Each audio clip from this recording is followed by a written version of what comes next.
कहाँ तक बातें हमारी लास्ट क्लास में हुई थी? प्लेन ऑफ सिमेट्री हमने शायद डिस्कस कर लिया था।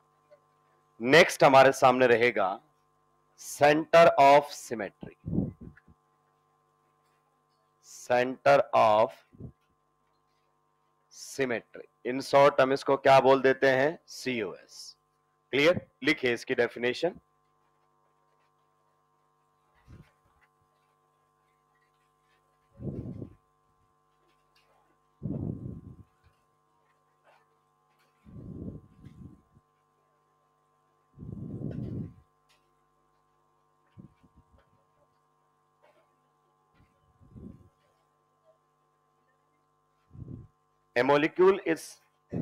A molecule is said to have center of symmetry.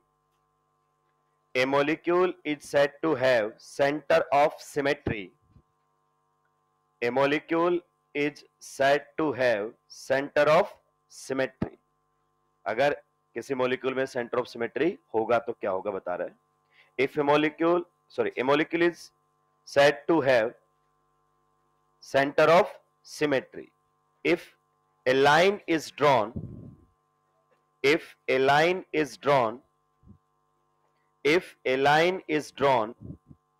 from any atom to a point, if a line is drawn from any atom to a point, if a line is drawn from any atom to a point, comma, called the inversion point,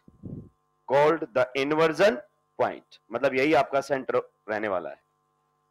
called the inversion point, comma, and extended in the same direction,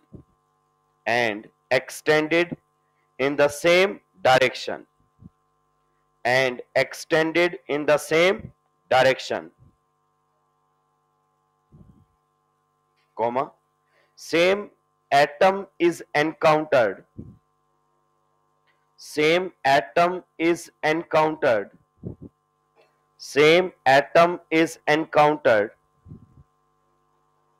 after same distance from the point. Same atom is encountered after same distance from the point. Clear? चलिए आइए समझते हैं क्या कहना चाहता है centre of symmetry के बारे में। ये जो डेफिनेशन आपके सामने लिखी गई है वो आपको धीरे धीरे क्लियर होने लगेगी। ये हमारे सामने मान लीजिए एक सर्कल है। आप जानते हैं सर्कल में तो सेंटर होता ही है। क्लियर? 9-10 से हम पढ़ते आ रहे हैं। अब हम समझते हैं सेंटर ऑफ सिमेट्री का मतलब क्या है। मान लीजिए अगर इस सर्कल में ये सेंटर है, क्या है? सेंटर। यहां पर मान लीजिए एक पॉइंट है, क्या है? पॉइंट। इस सर्कल की मैं सरकमफेरेंस मान लेता हूं 5 सेंटीमीटर, मान लिया मैंने। समझिए सेंटर का मतलब।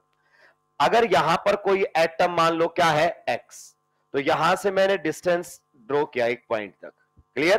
तो ये डिस्टेंस कितनी होगी? 5 सेंटीमीटर। कहता अब इस पॉइंट से इसी डायरेक्शन में 5 सेंटीमीटर और आगे जाने पर क्या मिलना चाहिए? x, सेम एटम मिलना चाहिए।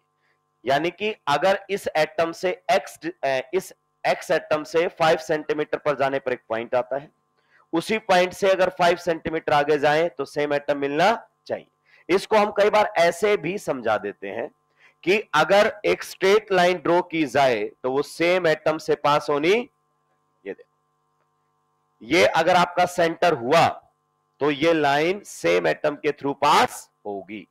जैसे मान लीजिए यहां पर आपका कोई एटम क्या है? y, तो इसके अपोजिट भी y ही मिलेगा।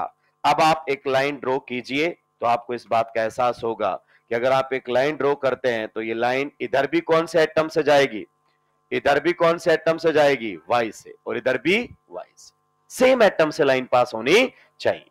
मान लीजिए यहां पर आपने z लिखा हुआ है, क्या लिखा हुआ है? z, तो यहां पर भी इसके अपोजिट क्या होना चाहिए? z। जब आप लाइन ड्रॉ करो तो वो लाइन सेम एटम के थ्रू पास होनी चाहिए। मतलब हर एटम के अपोजिट सेम एटम या ग्रुप होना, ये समझो। x के अपोजिट x होना ही चाहिए, y के अपोजिट होना ही चाहिए, z के अपोजिट, हर एटम के अपोजिट सेम एटम या सेम ग्रुप होना। अगर गलती से एक भी ऐसा आ गया जहां पर सेम एटम या ग्रुप अपोजिट नहीं है तो वो सेंटर नहीं होगा। तो अगर हर एटम के अपोजिट सेम एटम है, हर एटम के अपोजिट सेम एटम है, तो फिर ये सेंटर कहलाएगा। अगर ऐसा नहीं है तो ये सेंटर नहीं कहलाएगा। क्लियर? मान लीजिए हम एक और एग्जांपल लेते हैं इस प्रकार से कुछ। ये हमारे सामने एक और सर्कल है, यहां पर क्या है x, यहां पर क्या है x, लाइन खींची, देखो x के अपोजिट x, यहां पर क्या है y, यहां पर भी क्या है y के अपोजिट y, यहां पर क्या है z, यहां पर क्या है z, z के अपोजिट z। लेकिन यहां पर w है और यहां पर कौन आ गया p। देखो यहां पर कौन था w और यहां पर कौन आ गया। अब बताओ इसको सेंटर कहेंगे कि नहीं कहेंगे? नहीं कहेंगे।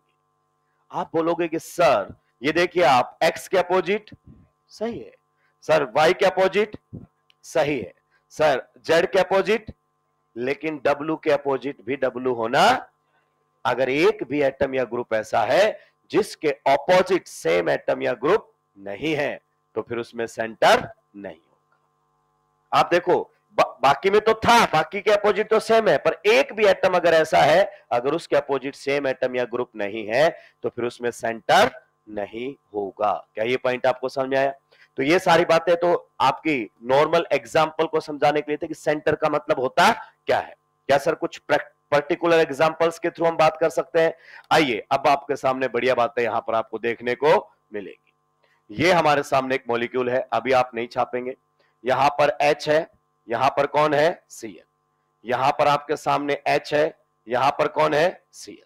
मुझसे पूछना चाहता है क्या इसमें सेंटर है या फिर इसमें सेंटर नहीं है? तो आप बताइए, सेंटर थोड़ा सा कॉमन सेंस की इस्तेमाल कीजिए। टोटल एटम कितने हैं 6, तो बीच में कहीं होना चाहिए। मान लीजिए अगर सेंटर हुआ तो कहीं यही होगा कि नहीं होगा? बीच में, ताकि 3 इधर बच जाए 3 उधर बच जाए। आइए चेक करते हैं क्या इसमें सेंटर है भी या नहीं। तो अगर इस सेंटर से होते हुए एक लाइन पास की जाए तो देखो Cl के अपोजिट कौन है? यहां तो मामला बिल्कुल सही है। आप बताइए यहां पर अगर अपन बात करें H के अपोजिट कौन है? यहां तो मामला बिल्कुल सही है। इधर देखो कार्बन के अपोजिट कौन है? सब सही है इसमें। इसका मतलब इस मॉलिक्यूल के अंदर सेंटर ऑफ सिमेट्री है, इस मॉलिक्यूल के अंदर सेंटर ऑफ सिमेट्री है। और कमाल की बात सुनिए भाई लोगों, जबरदस्त पॉइंट यहां पर, सेंटर काफी चीजों को लिंक कर देता है। क्या बोला मैंने? सेंटर जो है वो काफी चीजों को लिंक कर देता है। अगर किसी मॉलिक्यूल के अंदर क्या जाता है सेंटर ऑफ सिमेट्री, तो आप समझ लीजिए उसका म्यू 0 मिलेगा। ये जबरदस्त पॉइंट है। उसका डाइपोल मोमेंट 0 होगा। सेंटर ऑफ सिमेट्री मॉलिक्यूल की सिमेट्री के बारे में बात करता है। तो यहां पर आपका डाइपोल मोमेंट देखो, हम ऑलरेडी पढ़ चुके हैं। डाइपोल मोमेंट पर कमेंट कर सकते हैं। इसमें इस डाइपोल की डायरेक्शन ये और इसमें इस डाइपोल की डायरेक्शन ये, कैंसिल आउट करेंगे तो देखो 180 पर क्या हो गया 0। सेम टू सेम इसके अपोजिट ये अपने आप कैंसिल हो जाएगा। तो अगर सेंटर ऑफ सिमेट्री है तो डाइपोल मोमेंट 0 होगा। नहीं है तो हम कुछ नहीं कह सकते, हो भी सकता है नहीं भी हो सकता, लेकिन है तो 100% डाइपोल मोमेंट क्या होगा 0। दूसरी बात, अगर किसी मॉलिक्यूल में सेंटर ऑफ सिमेट्री है तो मॉलिक्यूल ज्यादा सिमेट्रिक होता है, उसका मेल्टिंग पॉइंट ज्यादा मिलेगा। आपने देखा था सिस और ट्रांस में से किसका मेल्टिंग पॉइंट ज्यादा था? ट्रांस। सेंटर ऑफ सिमेट्री होता है ट्रांस में। क्लियर? ये बात मैंने पहले भी बताई थी, उस टाइम पर बहुत सारे बच्चे सेंटर ऑफ सिमेट्री को नहीं जानते थे। आइए अब हम जानने की कोशिश करते हैं। यहां पर हमारे सामने है H, यहां पर हमारे सामने है Cl, यहां पर हमारे सामने है Cl, यहां पर हमारे सामने है H। अच्छा इसका कॉन्फ़िगरेशन तो बता दो, कौन सा कॉन्फ़िगरेशन है? ट्रांस। पक्का? जी हां।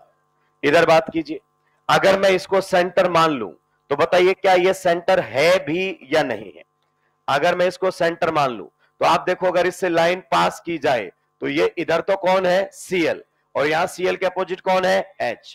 तो यही क्लियर हो गया कि इसमें सेंटर ऑफ सिमेट्री और इसका कॉन्फ़िगरेशन क्या है? सिस। तो दोस्तों जिनका कॉन्फ़िगरेशन सिस होता है उनके अंदर सेंटर ऑफ सिमेट्री नहीं होता, उनके अंदर सेंटर ऑफ सिमेट्री नहीं होता, क्योंकि सेम एटम के अपोजिट सेम एटम नहीं मिलते।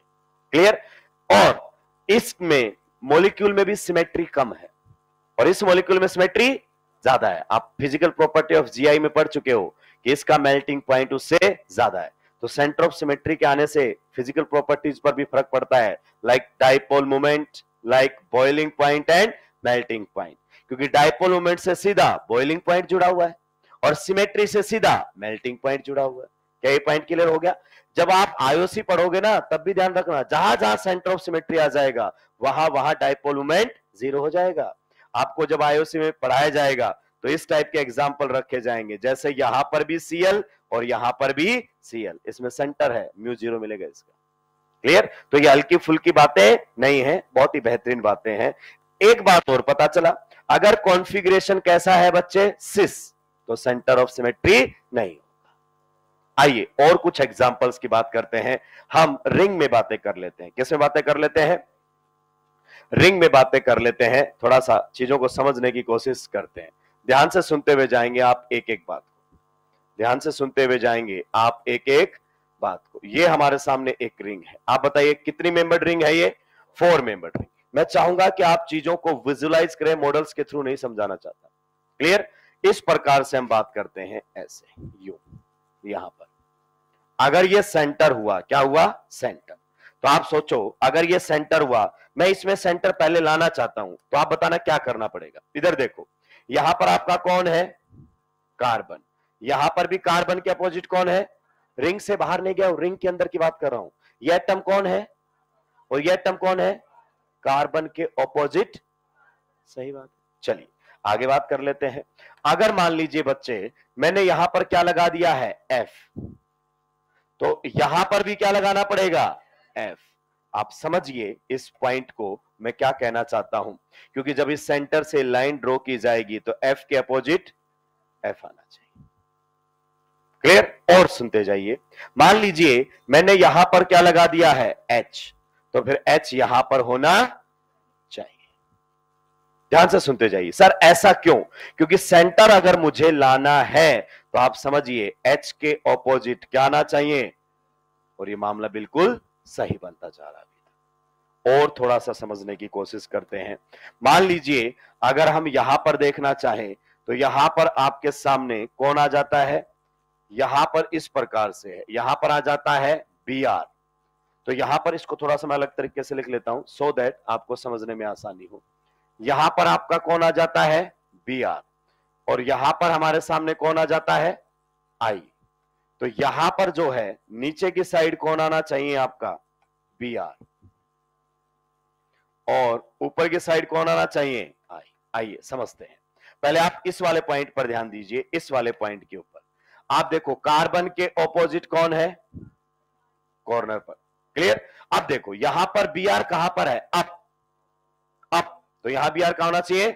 तो जब इस सेंटर से जाओगे तो आपको बी आर के अपोजिट कौन मिलेगा? B R. और आई के अपोजिट क्या मिलेगा? आई। अब आपको धीरे धीरे चीजें समझ में आने लगेंगी कि सर आप इतनी मेहनत क्यों कर रहे हो। मैं समझ गया हूं कि अगर सेंटर लाना है तो कैसे लाया जाएगा, बताओ। देखिए सर, इस कॉर्नर के अपोजिट कॉर्नर कौन सा है बताओ मुझे, समझिए। इस कॉर्नर के अपोजिट कॉर्नर कौन है? ये, यही तो 180 पर है। तो यहां पर अगर फ्लोरीन कहां पर है बताओ? अप। तो उस पर भी फ्लोरीन होना चाहिए, लेकिन कहां होना चाहिए? डाउन, तभी तो अपोजिट जाएगा। कहां होना चाहिए? डाउन होना चाहिए। पक्का? चलिए इधर बात करो। यहां पर अगर H क्या है? डाउन, तो इसके अपोजिट वाले कॉर्नर पर H होना चाहिए, लेकिन अप होना चाहिए। क्या ये पॉइंट आपको समझ में? यहां पर इस कॉर्नर के अपोजिट कौन सा कॉर्नर है? ये रहा। तो यहां पर अगर बी आर अप है तो यहां पर बी आर कहां होना चाहिए? डाउन होना चाहिए। यहां पर अगर आपका आई कहां पर है? डाउन, तो अपोजिट कॉर्नर पर क्या होना चाहिए? अप। इसका मतलब आप क्या समझे? इसका मतलब सर ये समझे कि अपोजिट कॉर्नर पर लगे हुए पहली बात तो एटम या ग्रुप सेम होने, जैसे एफ एच और ट्रांस में होने चाहिए। जो यहां अप है वो वहां डाउन होना चाहिए, जो यहां डाउन है वो वहां अप होना, जो यहां अप है वो यहां डाउन होना, और जो यहां डाउन है वो यहां अप होना चाहिए। ये मेन पॉइंट है कि नहीं?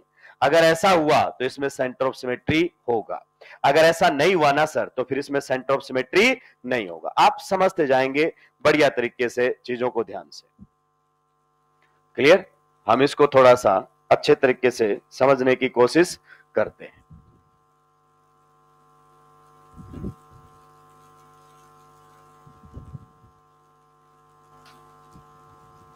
ये हमारे सामने दिया हुआ है, आइए किस प्रकार की बातें कर रहा हूं।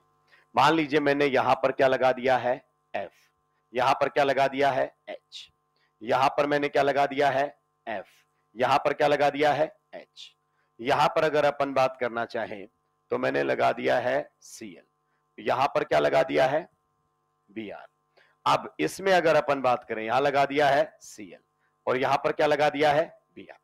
अब आप बताओ क्या इस मॉलिक्यूल में सेंटर ऑफ सिमेट्री है या नहीं? सोचो थोड़ा सा। भाई सेंटर होगा तो कहीं बीच में होगा, ठीक है, ये बात तो सही है।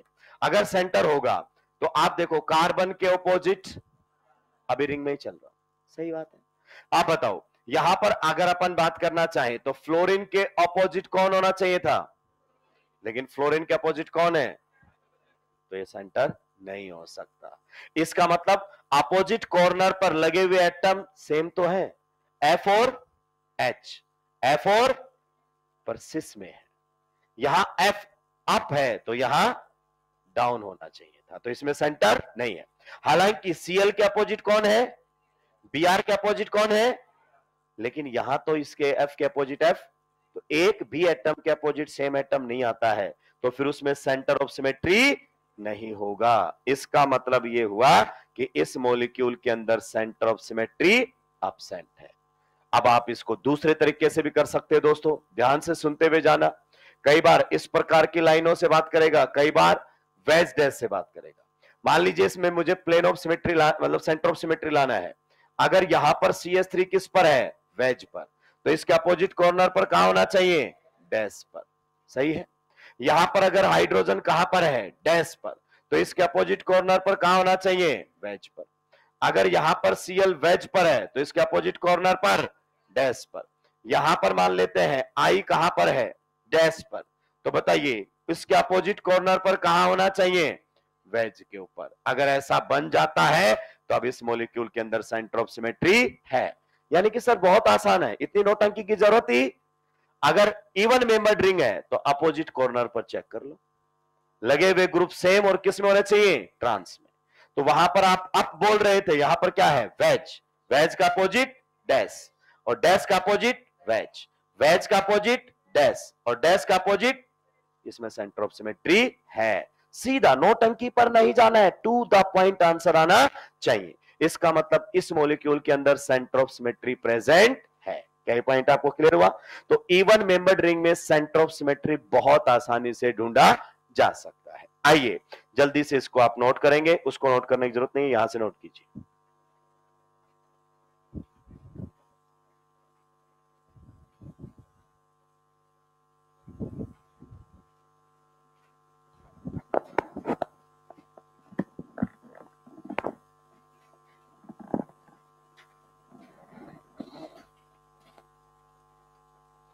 जल्दी जल्दी सुलटाएंगे भाई।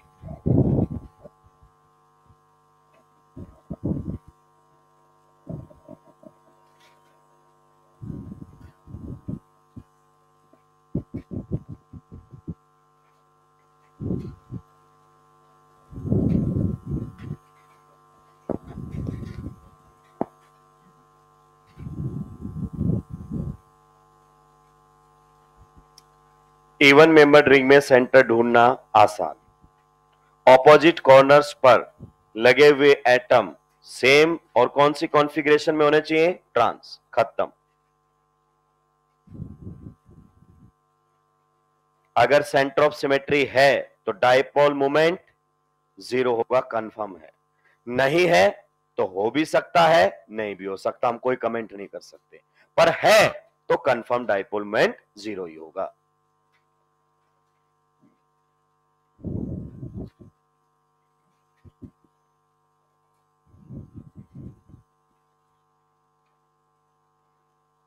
अप का अपोजिट डाउन, वेज का अपोजिट डैश,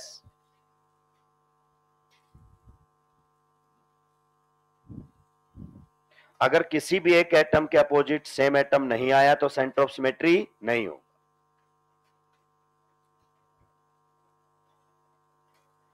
जल्दी जल्दी सुलटाएंगे भाई।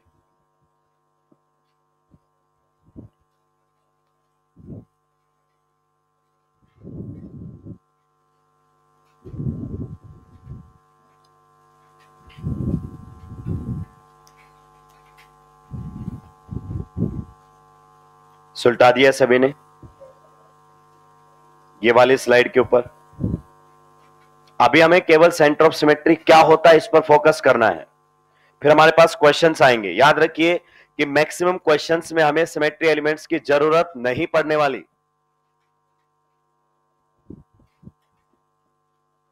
आगे बढ़ सकते हैं। अगला जल्दी से नोट डाउन करेंगे।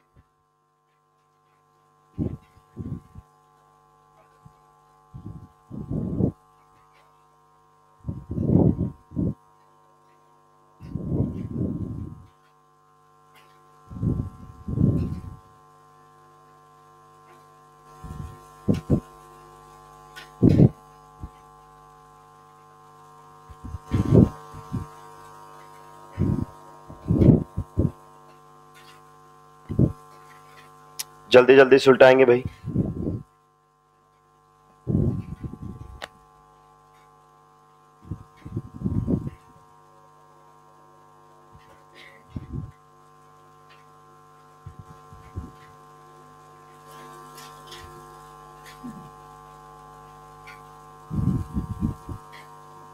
सुलटा दिया है। दो ही तो एग्जाम्पल लिखे हैं।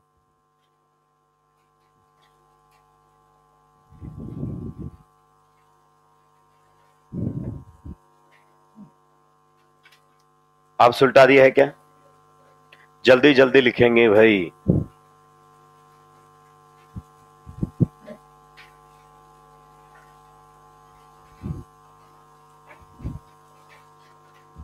अब सुलटाया। चलिए लिखे एक पॉइंट।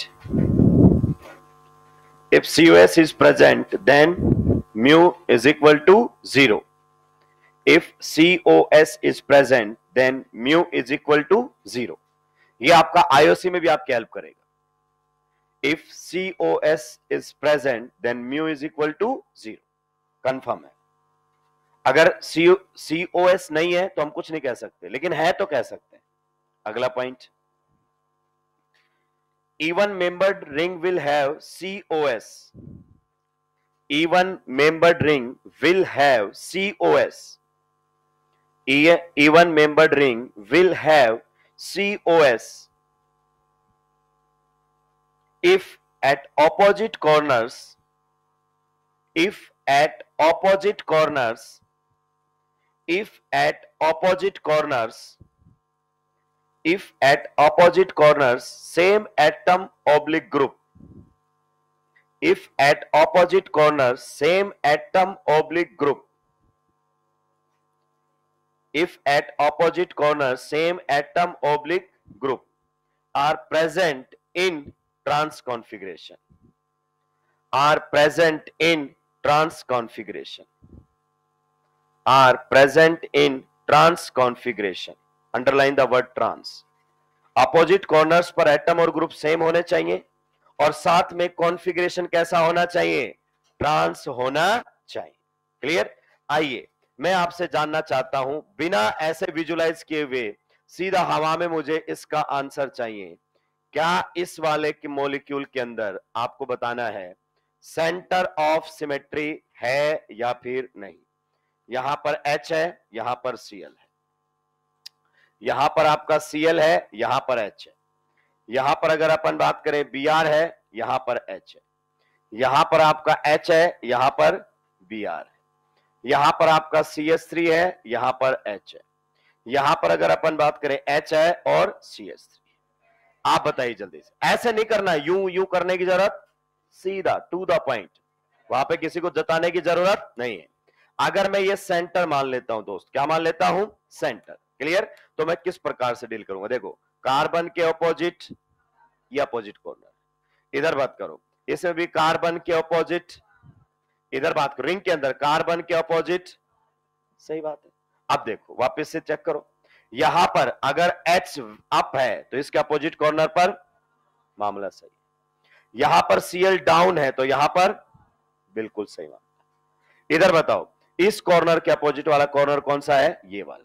यहां पर H डाउन तो यहां पर Br अप तो यहां पर CH3 अप तो यहां पर CH3, यहां पर H डाउन तो यहां पर, देखने से पता चल रहा है yes this molecule has centre of symmetry, देखते ही पता चल रहा है, तो हमें नोटंकी करने की जरूरत नहीं। ठीक है, सुलटाइए इसको जल्दी से।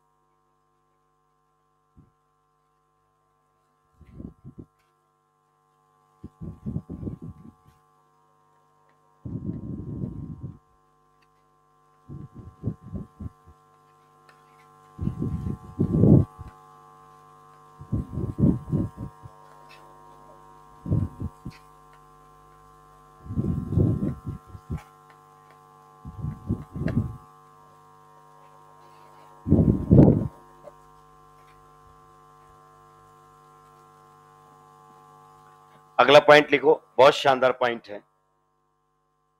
इन odd membered rings centre of symmetry always absent.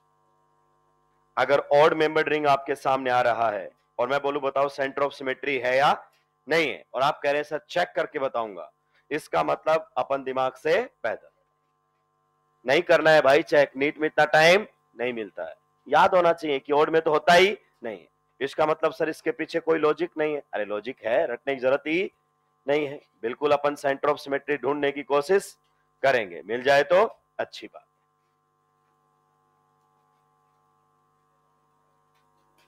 ये बताओ 3 मेंबर्ड रिंग है कि नहीं है, क्या लगेगा वो तो बाद में देखेंगे। ठीक है, क्या लगेगा वो तो बाद में देखेंगे। इसमें सेंटर है नहीं, पर मान लेते हैं हुआ, तो चेक कैसे करेंगे, आइए। रिंग में कहां पर क्या लगा है वो अभी मैंने बताया ही नहीं है। अभी ये समझो, अगर मैं इस सेंटर से यहां जाऊंगा तो बताओ कौन है, कार्बन। अप डाउन नहीं जा रहा हूं, सीधा प्लेन में जा रहा हूं, तो यहां पर कौन है, लेकिन इसके अपोजिट आप कितना भी चले जाओ कोई एटम ही खत्म, सेंटर नहीं है इसमें। पक्का, फिर से देखो, अगर मैं इस सेंटर से यहां जाऊंगा प्लेन में ही तो कौन सा एटम मिलेगा, लेकिन इसी के ये अपोजिट अगर मैं यहां जाऊंगा तो बताओ कौन सा एटम मिलेगा, कोई एटम नहीं मिलेगा, तो खत्म हो गया, इसमें सेंटर नहीं है। अगर मान लीजिए मैं इस सेंटर से यहां जाऊंगा तो कौन मिलेगा बताओ, और यहां जाऊंगा तो यहां अपोजिट कॉर्नर ही नहीं है, तो ऑड मेंबर्ड रिंग में कभी सेंटर हो ही नहीं सकता। क्या लगा है दोस्त, मैं फिर कह रहा हूं वो इतना ज्यादा इंपॉर्टेंट नहीं है। क्या लगा है, वो तो इतना इंपॉर्टेंट है ही नहीं। मान लीजिए हमारे सामने एक 5 मेंबर्ड रिंग है, वापस से सभी लोग ध्यान देंगे, कैसी रिंग है ये, 5 मेंबर्ड रिंग। आप समझो अगर मैं इस कॉर्नर के अपोजिट एक पॉइंट से पास करूं तो इस कॉर्नर के अपोजिट कोई कॉर्नर ही नहीं। अगर मैं इस कॉर्नर के अपोजिट जाऊं तो आप बताओ इस कॉर्नर के अपोजिट कोई कॉर्नर ही, तो किसी के अपोजिट कोई कॉर्नर ही नहीं है, तो आपका सेंटर ऑफ सिमेट्री आ ही नहीं सकता। अगर इस कॉर्नर के अपोजिट इस पॉइंट से जाऊंगा तो कोई कॉर्नर ही नहीं है। सिमिलरली अगर इस कॉर्नर के अपोजिट में जाऊंगा तो कोई पॉइंट आपको कॉर्नर ही नहीं मिलने वाला है। इसी प्रकार से अगर मैं इसके अपोजिट यहां से इस पॉइंट से पास करूंगा तो किसी के अपोजिट कुछ भी नहीं है। इसका मतलब क्लियर है, ऑड मेंबर्ड रिंग में सेंटर नहीं होता। आप समझो, आप चीजों पर ध्यान नहीं दे रहे हो। यहां पर इस कार्बन के अपोजिट कार्बन है, जब इसके अपोजिट आ गया अब देखा ऊपर कौन और इधर कौन, लेकिन अगर इसके अपोजिट ही कोई नहीं मिलता तो सेंटर गायब हो जाता वहीं पर। इसका मतलब ऑड मेंबर्ड रिंग में सेंटर ऑफ सिमेट्री नहीं होता, चेक करने की जरूरत ही नहीं है। याद नहीं किया है, चेक करके देख लिया है, वहां पे टाइम बचाना है। सुलटाइए जल्दी से इसको।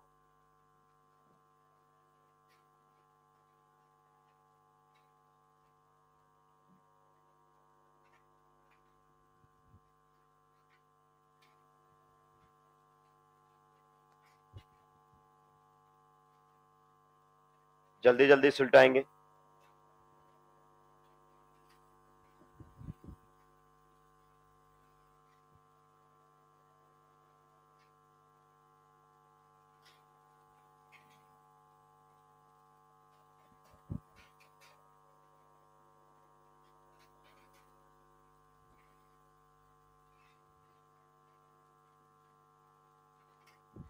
ऑड मेंबर रिंग में centre of symmetry absent. Even में हो भी सकता है, नहीं भी हो सकता। आगे बढ़ सकता हूं, एक पॉइंट और लिख दीजिए। In eclipsed conformation, in eclipsed conformation, in eclipsed conformation, COS is always absent. In eclipsed conformation, COS is always absent. In eclipsed conformation, COS is always absent.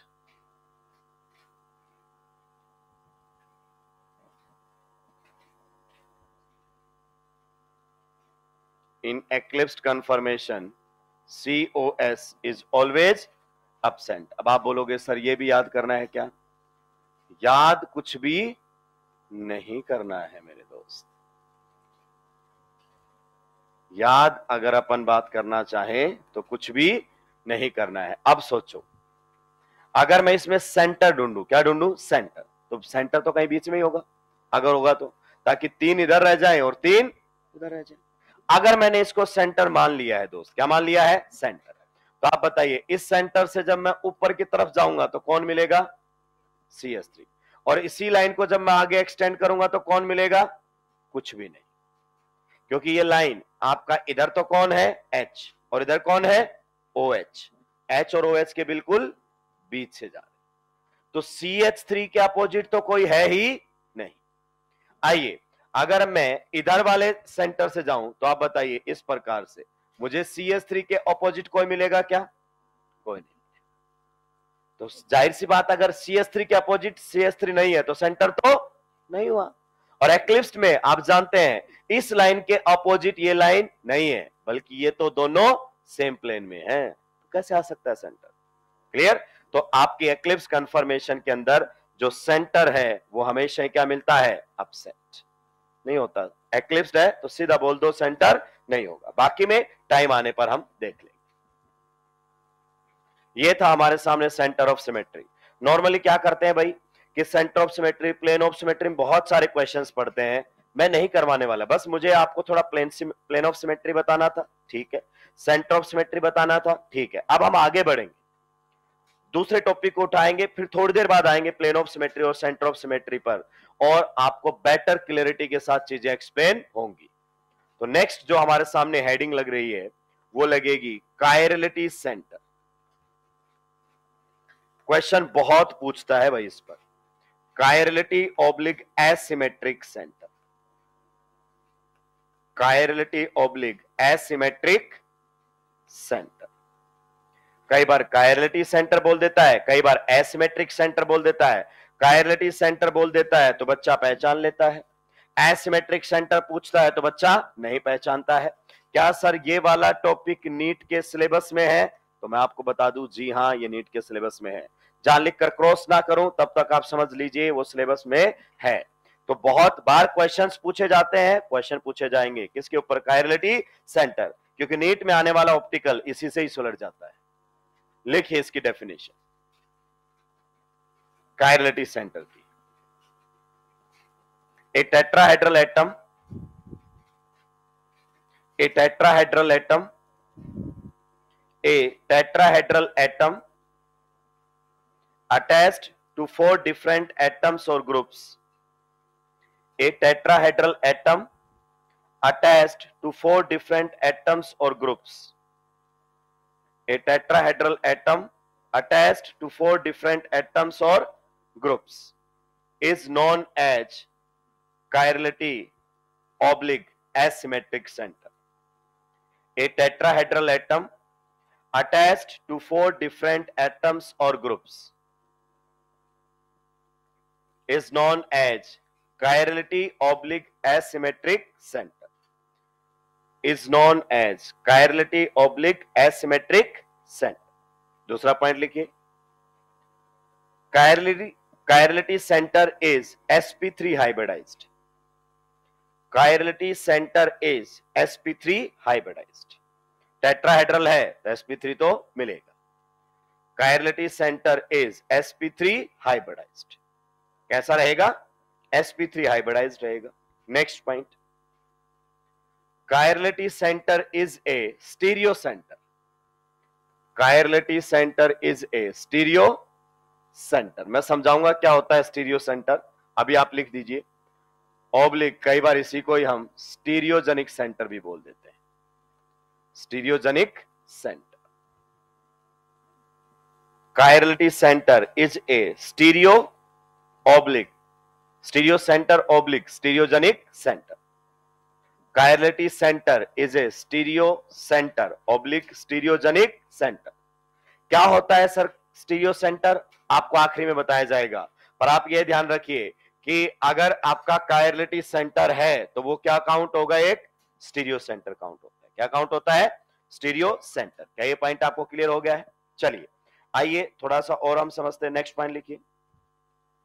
If chirality centre is carbon, if chirality center is carbon, if chirality center is carbon, if chirality center is carbon, if chirality center is carbon, then it is known as chiral carbon. If chirality center is carbon, then it is known as, then it is known as chiral carbon, then it is known as chiral carbon। अगर वो chirality centre, centre का मतलब क्या होता है, atom, अगर वो atom carbon है तो उसी को क्या बोल दोगे, कायरल कार्बन। अगर वो एटम नाइट्रोजन है तो आप उसी को क्या बोल दोगे, कायरल नाइट्रोजन। अगर वो एटम सल्फर है तो उसी को क्या बोल दोगे, कायरल सल्फर। तो अगर आपको कोई बोले कि कायरल नाइट्रोजन का मतलब क्या है, कि नाइट्रोजन जिस पर चारों एटम और ग्रुप डिफरेंट है। कायरल सल्फर का मतलब क्या है, कि सल्फर जिसके चारों एटम और ग्रुप डिफरेंट है, ये कहना चाहता है। कार्बन को क्यों हम इतनी इज्जत देते हैं, क्योंकि ऑर्गेनिक में सबसे ज्यादा चलता कौन है, कार्बन। तो कार्बन भी कायरल हो सकता है, नाइट्रोजन भी हो सकता है, सल्फर भी हो सकता है, फॉस्फोरस भी हो सकता है, उससे कोई बड़ी बात नहीं है। नेक्स्ट पॉइंट और लिखेंगे आप,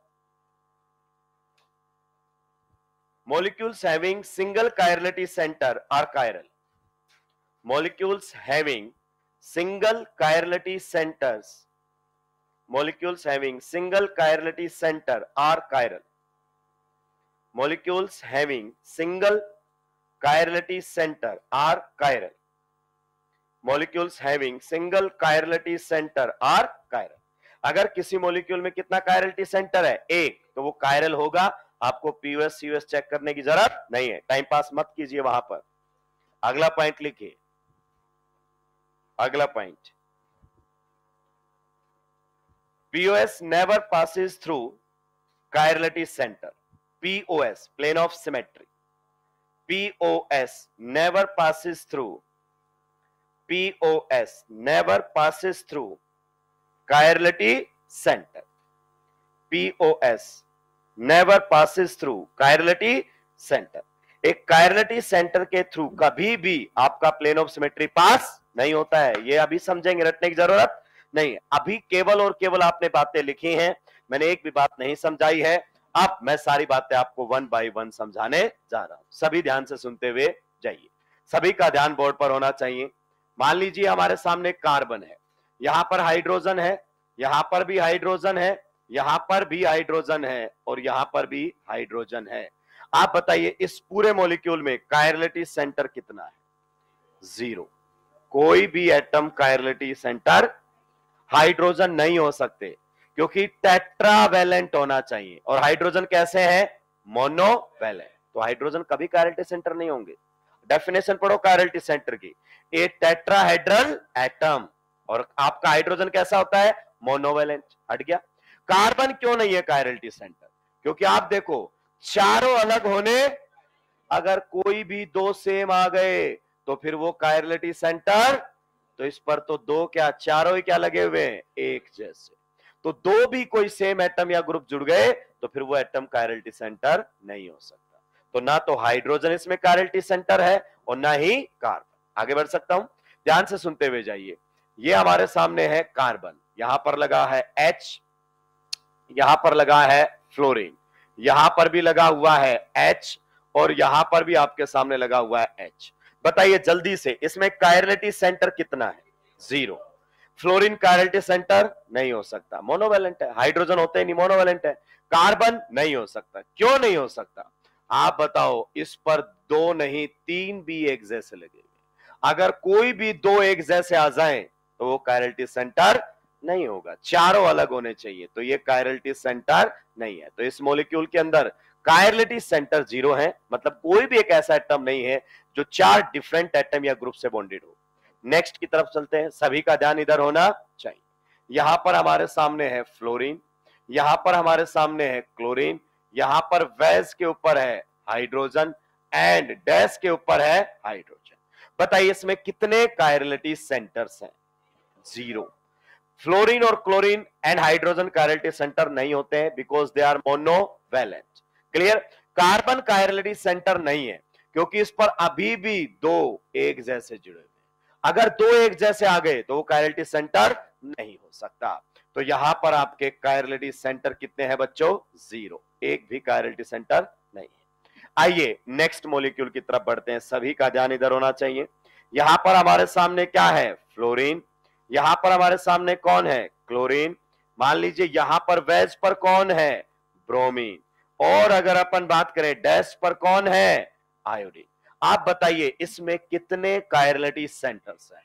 हैलोजेंस कायरलिटी सेंटर नहीं हो सकता क्योंकि वो तो मोनोवैलेंट है, चार से जुड़ ही नहीं सकता। और कार्बन कायरलिटी सेंटर है। आप देखो इस कार्बन के ऊपर, बताओ फ्लोरीन कितना है? 1। आप बताइए इस कायरलिटी सेंटर पर क्लोरीन भी कितना है? 1। इस कायरलिटी सेंटर पर ब्रोमीन भी कितना है? 1। और इस कायरलिटी सेंटर पर आयोडीन भी कितना है? 1। तो चारों एटम्स एकदम अलग जुड़े हुए हैं इस कार्बन के ऊपर। Now this carbon is a chirality centre. और ऐसे एटम को हम कायरलिटी सेंटर को ऐसे स्टार से लिख देते हैं। किससे लिख देते हैं? स्टार से। तो अब मैं आपको इंडिकेट कर रहा हूं कि ये जो आपके सामने है ये क्या है बच्चे? Chirality centre. क्या है? Chirality centre. क्या ये पॉइंट आपको क्लियर हुआ? आप याद रखिए कायरलिटी की जगह एसिमेट्रिक भी बोला जा सकता है। एसिमेट्रिक मतलब कोई भी चीज सेम नहीं। तो ये आपका कायरलिटी सेंटर या एसिमेट्रिक सेंटर है। इसका मतलब इस मॉलिक्यूल में कितना कायरलिटी सेंटर है? 1। तो अगर अपन बात करें सिंगल कायरलिटी सेंटर इस मॉलिक्यूल के अंदर, और मैंने एक लाइन लिखवाई है कि single chirality centre containing compounds कैसे होते हैं? कायरल। सही बात है कि नहीं है? सर एक बात बताऊं, वैसे तो मेरे को समझ में नहीं आया कि सिंगल कायरलिटी सेंटर वाला कायरल क्यों होगा, मैं समझाऊंगा। लेकिन अगर सर ये कायरल है, क्या है? कायरल, तो सर मैं इतना जानता हूं कि कायरल मॉलिक्यूल की मिरर इमेज सुपर इंपोजेबल या नॉन सुपर इंपोजेबल? आप बताइए कायरल मॉलिक्यूल की जब आप मिरर इमेज बनाओगे दोस्तों, तो कायरल मॉलिक्यूल की मिरर इमेज सुपर इंपोजेबल या नॉन सुपर इंपोजेबल? तो आप बोलोगे नॉन सुपर इंपोजेबल। हालांकि अभी मैंने अल्फाबेट्स की मिरर इमेज सही से नहीं बनाई है। सही से नहीं बनाने का मतलब एफ जो मिरर में दिखता है वैसा नहीं दिखाया है। समझे कुछ क्या कह रहा हूं? अगर ये फ्लोरीन है, मिरर ऐसे रखोगे तो इसकी मिरर इमेज ऐसी बनेगी ना। क्लियर? तो आप समझ जाओ ये तो अल्फाबेट है। ठीक है? तो फ्लोरीन के सामने कौन बनेगा? फ्लोरीन। क्लोरीन के सामने क्लोरीन। बताओ ब्रोमीन के सामने ब्रोमीन। और आयोडीन के सामने अगर अपन बात करना चाहें तो कौन बनेगा? आयोडीन। अगर सर आपने कह दिया है ये मॉलिक्यूल कायरल है, तो मैं ये कह सकता हूं कि ये दोनों मिरर इमेज कैसी होंगी बताओ? Non superimposable. कैसी रहेंगी? Non superimposable mirror image. Non superimposable mirror image. मैं और भी कुछ कह सकता हूं सर, नॉन सुपर इंपोजेबल से भी बेटर क्या है? Non identical. क्या रहेगा? Non identical mirror image. क्या ये पॉइंट आपको क्लियर हुआ? इसका मतलब ये दोनों चीज सेम नहीं है, भले आपको लग सेम रही है पर ये दोनों सेम नहीं है। तो पहले तो सर आप ये प्रूव करोगे कि मॉलिक्यूल कायरल कैसे है, क्योंकि अभी तक जो आपने पढ़ा है उसमें तो कायरल मॉलिक्यूल वो होते हैं जिसमें पीओएस और सीओएस ना हो। पीओएस और सीओएस ना हो तो हम बाय डिफॉल्ट मान लेंगे कि उसमें एओएस भी नहीं है। हालांकि कायरल होने की कंडीशन है प्लेन ऑफ सिमेट्री और सेंटर ऑफ सिमेट्री नहीं होना चाहिए। तो आप हमें प्लेन ऑफ सिमेट्री और सेंटर ऑफ सिमेट्री इसमें समझाओगे। अगर वो दोनों एब्सेंट हुए तभी मैं इसको कायरल मानूंगा, अदरवाइज कायरल नहीं मानूंगा। तो मैं आपको समझाने वाला हूं, पहले आप यहां तक नोट डाउन कीजिए।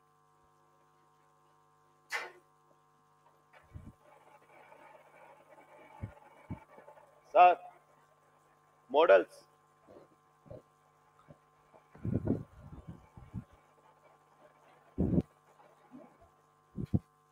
जल्दी जल्दी सुलटाएंगे भाई।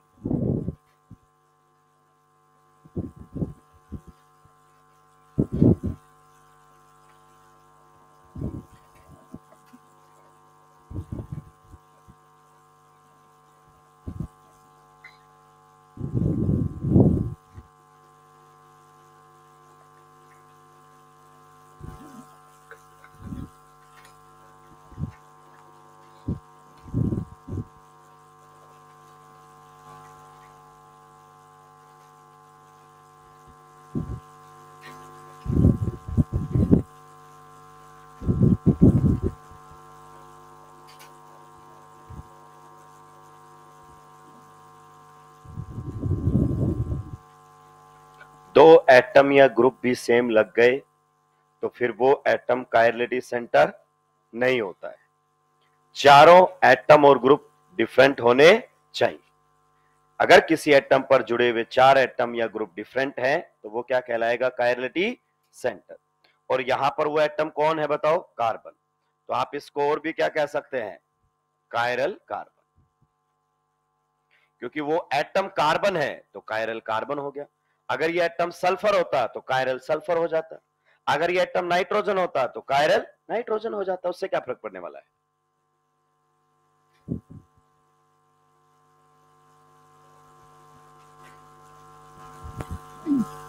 जल्दी जल्दी सुलटाएंगे भाई।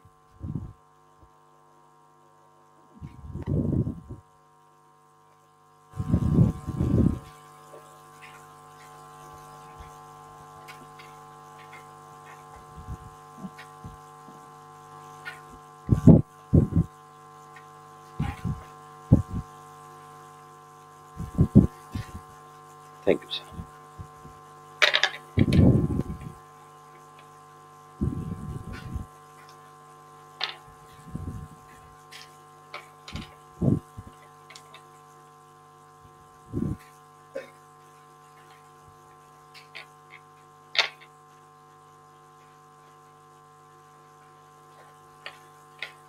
सुलटा दिया है क्या सभी ने?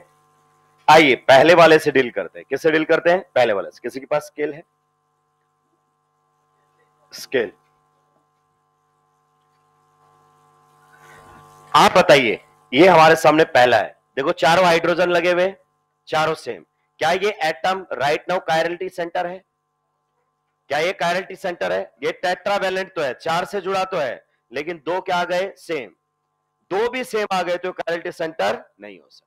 तो ये तो क्लियर है, ये कायरलिटी सेंटर नहीं है। क्या रेड वाला कायरलिटी सेंटर है? नो, क्योंकि ये तो टेट्रावैलेंट ही नहीं है, 4 डिफरेंट से जुड़ा ही नहीं है। आगे बात समझ में? चलिए नेक्स्ट। अगर मैं यहां पर चेक करना चाहूं, क्या इस मॉलिक्यूल के अंदर, ध्यान से सुनना, क्या इस मॉलिक्यूल के अंदर सेंटर ऑफ सिमेट्री है या नहीं है? तो मैं बोलूंगा इसमें सेंटर ऑफ सिमेट्री नहीं है। आपने तो बहुत आसानी से बोल दिया सर, क्योंकि आप तो याद करके आए हो। देखिए सेंटर का फंडा क्या है? हर एटम के अपोजिट सेम एटम होना, हर ग्रुप के अपोजिट सेम ग्रुप होना चाहिए। तो अगर मैं सेंटर मानूं तो कहीं बीच में मानूंगा, ब्लैक वाले को मानूंगा सेंटर। अगर मैंने ब्लैक वाले को सेंटर माना तो बताओ जो रेड मैंने हाथ में पकड़ा है उसके अपोजिट कोई है क्या? कोई भी नहीं। जो अब मैंने रेड हाथ में पकड़ा है उसके अपोजिट कोई है क्या? अब जो मैंने रेड हाथ में पकड़ा है उसके अपोजिट कोई है क्या? तो टेट्राहेड्रल ज्योमेट्री में सेंटर ऑफ सिमेट्री नहीं होता, क्योंकि बॉन्ड के अपोजिट बॉन्ड नहीं होते। या बॉन्ड 180 पर नहीं 109 पर है। इसका मतलब सेंटर ऑफ सिमेट्री एब्सेंट। तो क्या सेंटर ऑफ सिमेट्री एब्सेंट होने पर ही मॉलिक्यूल आपका कायरल हो जाता है? नहीं नहीं नहीं नहीं, प्लेन ऑफ सिमेट्री भी नहीं होना चाहिए। पीओएस और COS both absent, then molecule is chiral. तो हम मान लेंगे alternate of axis of symmetry नहीं है। वो रेयर केस होते हैं जहां वो centre of symmetry, plane of symmetry के ना होते हुए आपका alternate of axis of symmetry आ जाता है। वो रेयर टू रेयरेस्ट केस है, आपसे नहीं पूछेगा। क्लियर? आइए अब हम इसमें ढूंढना चाहते हैं प्लेन ऑफ सिमेट्री। आप बताइए क्या इस मॉलिक्यूल के अंदर प्लेन ऑफ सिमेट्री है या नहीं है? किसी भी जरिए से, किसी भी तरीके से क्या हम इस मॉलिक्यूल को 2 बराबर हिस्सों में कट कर सकते हैं? आप देखो ये मॉलिक्यूल इस प्रकार से, राइट नाउ आपको किस में दिख रहा है? Wedge and dash. पक्का? अगर अगर मैं ये वाला प्लेन लेकर आऊं वर्टिकल, तो आप बताइए आपके वेज और डैश में कितनी वी होती है? दो। कितनी वी होती है? दो। ये जो सॉलिड वी है, कौन है? Solid V. आप बताइए ये कौन से प्लेन के अंदर लाई कर रही है? वर्टिकल प्लेन के अंदर। अगर मैं आपसे पूछूं ये रेड वाले हाइट एटम सारे के सारे किस में है? वर्टिकल प्लेन में। ये वेज प्लेन से बाहर और ये डैश प्लेन के उस साइड। तो अगर मैं वर्टिकल प्लेन लूं, कौन सा प्लेन लूं? वर्टिकल, तो बताइए वो प्लेन कहां कहां से पास होगा? ये वर्टिकल प्लेन आपके ब्लैक, रेड और रेड को कट करता हुआ जाएगा। ये एटम और ये एटम एक ही प्लेन में है, तो ये तीनों एटम क्या होंगे बताओ? बाइसेक्ट। इनकी तो टेंशन ही नहीं है। और आप बताओ रेड के सामने रेड, तो प्लेन ऑफ सिमेट्री आ गया कि नहीं आ गया? तो इस मॉलिक्यूल के अंदर क्या है बताइए? Plane of symmetry.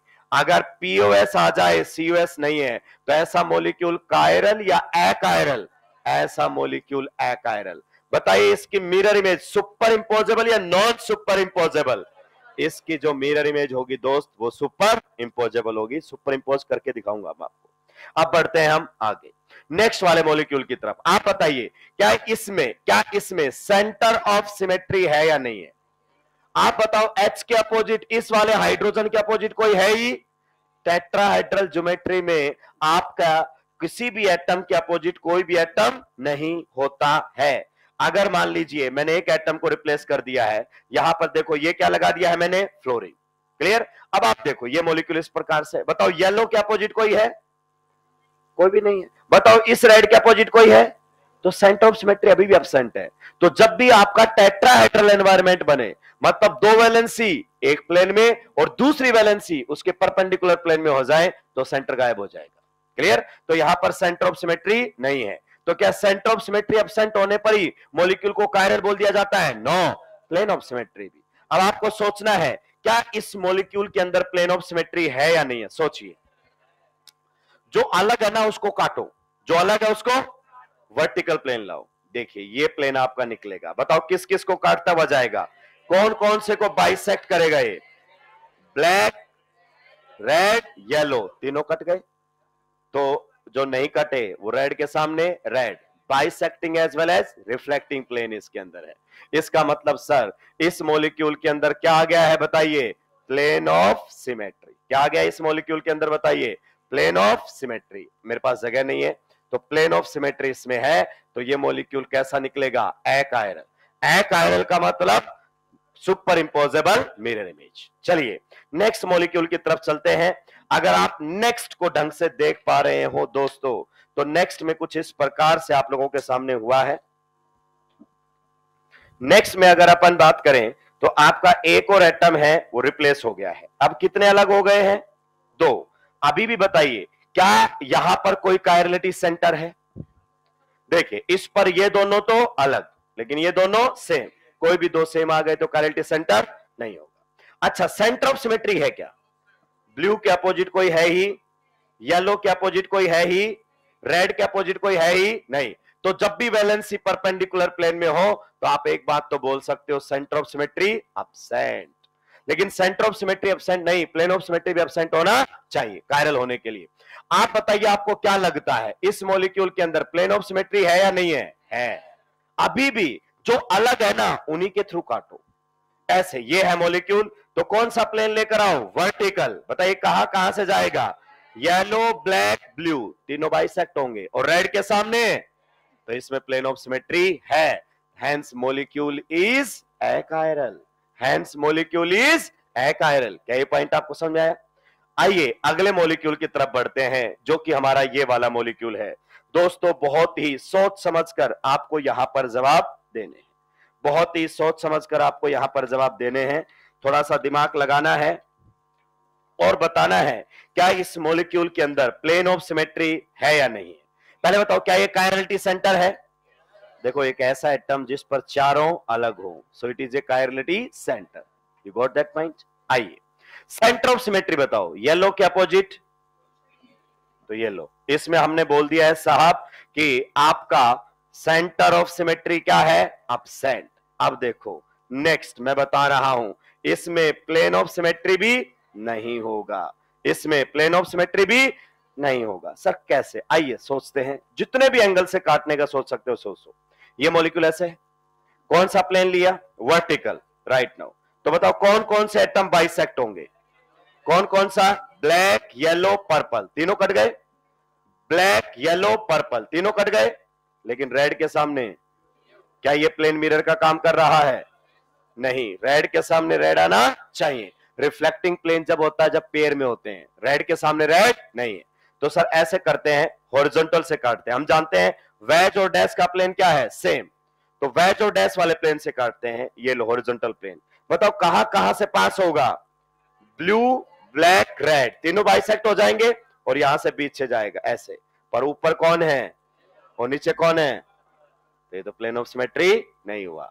मतलब ये राइट नाउ आपका एटम क्या है? Chirality centre. अगर कोई एटम, समझिए इसको, बहुत आसान कर दूंगा पीओएस ढूंढना आपके लिए मैं। अगर कोई एटम क्या है? कायरलिटी, तो उससे कभी प्लेन पास नहीं होगा। यही तो लिखवाया मैंने और आपने चेक किया, कभी भी इसको दो बराबर हिस्सों में नहीं कट कर सकते, कभी भी कट नहीं कर पाओगे। आप सोचो अगर आप ऐसे कट करोगे ना तो ब्लैक के दो हिस्से, येलो के दो हिस्से, पर्पल के दो हिस्से, पर एक हिस्से में जाएगा रेड और एक में जाएगा ब्लू। अगर आप इसको ऐसे काटोगे तो आपके ब्लू के दो हिस्से, रेड के दो हिस्से, ब्लैक के दो हिस्से, पर एक में जाएगा येलो और एक में जाएगा पर्पल। कभी दो हिस्सों में नहीं कटे गए मॉलिक्यूल। मतलब इस एटम के थ्रू कभी प्लेन पास नहीं हो सकता। क्या ये पॉइंट आपको क्लियर हुआ? इसका मतलब ये आपका कायरलिटी सेंटर मॉलिक्यूल कैसा हुआ? कायरल। तो अगर किसी मॉलिक्यूल में कितना कायरलिटी सेंटर है? सिंगल कायरलिटी सेंटर, तो हम गारंटी देते हैं वो पूरा मॉलिक्यूल क्या होगा? कायरल। मतलब उस मॉलिक्यूल से कोई भी पीओएस नहीं होगा, कोई भी सीओएस नहीं होगा। इसलिए हमने लिख दिया था अगर single chirality centre molecule containing है तो वो कायरल होगा, ऑप्टिकली एक्टिव। नीट में आने वाले 2016 को अगर आप छोड़ दे, किसको छोड़ दे? 2016, उसके अलावा आने वाले सारे क्वेश्चन इसी पॉइंट से सोल्व हो जाते हैं। Molecule containing single chirality centre are chiral, सारे हो जाते हैं पीवाईक्यू इसी वाले पॉइंट से। No need to POS, no need to COS, किसी की जरूरत नहीं पड़ती है। पर हां 2016 में एनसीईआरटी को एकदम भाई साहब साइड रख के क्वेश्चन फ्रेमिंग हुई थी, वहां पर तो फिर भी नहीं बने थे, कोई कितना भी पढ़ा रहा हो फिर भी नहीं बने थे बच्चे से, क्योंकि बहुत सारे मास्टरों को पहली बार पता चला था कि अच्छा इस तरह की बातें भी होती है। तो जब एग्जामिनर चाहता है ना कि क्वेश्चन नहीं बने, तो केमिस्ट्री में तो नहीं बनेगा, क्योंकि फिजिक्स में तो फिर भी आप 1% सोच सकते हो। क्या बोला मैंने? फिजिक्स में तो आप 1% फिर भी सोच सकते हो, लेकिन दोस्त केमिस्ट्री का रूल होता है, if you know you can answer, if you don't know don't even try. अगर आप जानते हैं तो ही आप आंसर कर पाएंगे, अगर आप नहीं जानते हैं तो ट्राई भी मत कीजिए, क्योंकि ये सब्जेक्ट पूरा का पूरा किस पर बेस्ड है? ये सब्जेक्ट पूरा का पूरा इंफॉर्मेशन बेस्ड है। आइए अब मैं आपको एक पॉइंट और क्लियर कर दूंगा कि वास्तव में जो कायरल मॉलिक्यूल्स होते हैं वो non superimposable mirror image होते हैं। आइए समझते हैं, दिमाग में चीजों को एकदम क्लियर रखते हैं ताकि हमें सारी बातें ढंग से समझ में आ जाए।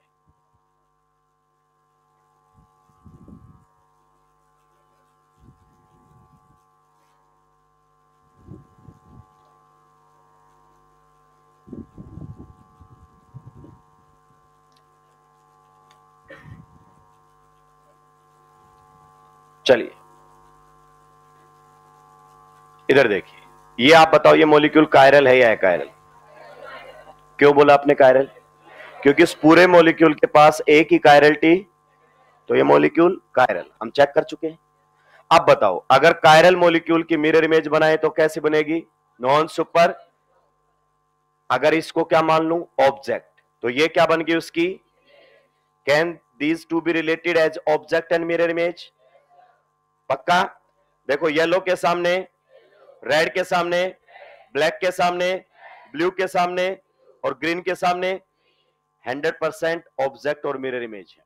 हर ऑब्जेक्ट की मिरर इमेज होती है, पर हर ऑब्जेक्ट की mirror image non superimposable नहीं होती। आइए we try to superimpose it. क्या करना चाहते हैं? Superimpose. तो ये आपकी मिरर इमेज हो गई। अब इसके ऑब्जेक्ट को इसके ऊपर रखने की कोशिश करते हैं। देखो मिरर इमेज है कि नहीं है? अब सुपर इंपोज करेंगे, ध्यान से सुनिएगा। सुपर इंपोज करने के लिए मैंने ऐसे रखा है। आप बताओ ब्लैक के ऊपर एक लाइन में ब्लैक ब्लैक, बताओ, ग्रीन के ऊपर ये सुपर इंपोज हो रहे हैं सेम लाइन में, रेड के ऊपर, येलो के ऊपर ब्लू, सुपर इंपोज नहीं हुआ, सेम एटम ऊपर, अच्छा सर घुमा लेते अब सही है। बताओ, येलो के ऊपर, रेड के ऊपर सुपर इंपोज हुआ क्या? अच्छा ऐसा कर लेते हैं, अब देखो रेड के ऊपर लेकिन येलो के ऊपर, कुछ भी कर लो, ये सुपर इंपोज नहीं होगा। अगर कोई ऑब्जेक्ट कायरल है तो उसकी मिरर इमेज कैसी होगी? Non superimposable. लेकिन सर अगर ये ऑब्जेक्ट अकायरल होता, कैसा होता? अकायरल, तो क्या इनकी मिरर इमेज सुपर इंपोज हो जाती क्या? क्योंकि आपने बोला है कायरल की तो कैसी होती है? नॉन सुपर इंपोजेबल, तो अकायरल की कैसी होगी? सुपर इंपोजेबल। ये देखो, आप बताओ क्या ये मॉलिक्यूल अकायरल है? हाँ, हमने देखा था इसमें प्लेन ऑफ सिमेट्री है। कौन से वाला प्लेन? ये वाला प्लेन, पक्का? अब देखो इसकी मिरर इमेज ये है कि नहीं है? रेड के सामने, बताओ, रेड के सामने, ब्लैक के सामने, ग्रीन के सामने और आपका ब्लू के सामने, पक्का? क्या ये सुपर इंपोज होगा? 100%। ये आपके सामने रख दिया है, ये देखो, ब्लैक के ऊपर, ग्रीन के ऊपर, ब्लू के ऊपर, रेड के ऊपर, रेड के ऊपर, सुपर इंपोज। तो अगर मॉलिक्यूल कायरल है तो उसकी मिरर इमेज नॉन सुपर इंपोजेबल, अगर मॉलिक्यूल अकायरल है तो उसकी मिरर इमेज सुपर इंपोजेबल। पर हम मिरर इमेज नहीं बनाएंगे, हम तो पीओएस और सीओएस से बता देंगे। बताओ इस मॉलिक्यूल में क्या आ गया? पीओएस, मतलब मॉलिक्यूल अकायरल, सुपर इंपोजेबल। इस मॉलिक्यूल में भी क्या आ गया? पीओएस, मतलब molecule achiral, superimposable. Molecule में क्या आ गया? POS, molecule achiral, superimposable. POS भी एब्सेंट, सीओएस भी absent, molecule chiral and mirror image. तो देखो जो लाइन लिखी है उसका फिजिकल सिग्निफिकेंस समझ में आना चाहिए। क्या ये पॉइंट आपको क्लियर हुआ? जल्दी से सुलटा दीजिए, जो पीओएस सीओएस वगैरह लिखे हुए सब जल्दी जल्दी लिख दीजिए। ये ध्यान रखना, कायरलिटी सेंटर से कोई भी प्लेन पास नहीं होता है, गलती से भी मत करवा देना। मैंने सीधे पीओएस पर क्वेश्चंस नहीं करवाए क्योंकि मैं अलग तरीके से चलता हूं, यही सब्जेक्ट की अंडरस्टैंडिंग होती है।